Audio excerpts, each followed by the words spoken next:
If you've ever watched the news during a hurricane or wintertime nor'easter, you've probably noticed that big storms spin over time as they travel. In the northern hemisphere, they spin counterclockwise. But if you were watching a storm in the southern hemisphere, you'd see it spinning clockwise. Why do storms spin in different directions depending on their location? And why do they spin in the first place? A storm's rotation is due to something called the Corriolis effect, which is a phenomenon that causes fluids like water and air to curve as they travel across or above Earth's surface. Here's the basic idea. Earth is constantly spinning around its axis from west to east. But because Earth is a sphere and wider in the middle, points on the equator are actually spinning faster around the axis than points near the poles.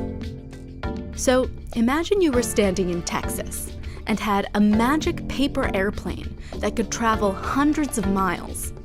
If you threw your airplane directly northward, you might think it would land straight north, maybe somewhere in Nebraska.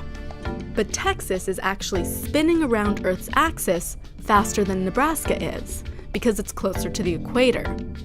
That means that the paper airplane is spinning faster as well, and when you throw it, that spinning momentum is conserved. So if you threw your paper airplane in a straight line toward the north, it would land somewhere to the right of Nebraska, maybe in Delaware. So from your point of view in Texas, the plane would have taken a curved path to the right. The opposite would happen in the southern hemisphere. An object traveling from the equator to the south would get deflected to the left. So what does this have to do with hurricane spinning? Well, at the center of every hurricane is an area of very low pressure. As a result, the high-pressure air surrounding the center, or eye, of a storm is constantly rushing toward the low-pressure void in the middle. But because of the Coriolis effect, the air rushing toward the center is deflected off course. In the northern hemisphere, the volumes of air on all sides of the eye keep getting tugged slightly to the right. The air keeps trying to make its way to the middle and keeps getting deflected, causing the entire system to spin in a counterclockwise direction. In the southern hemisphere, where the Coriolis effect pulls air to the left, the opposite happens.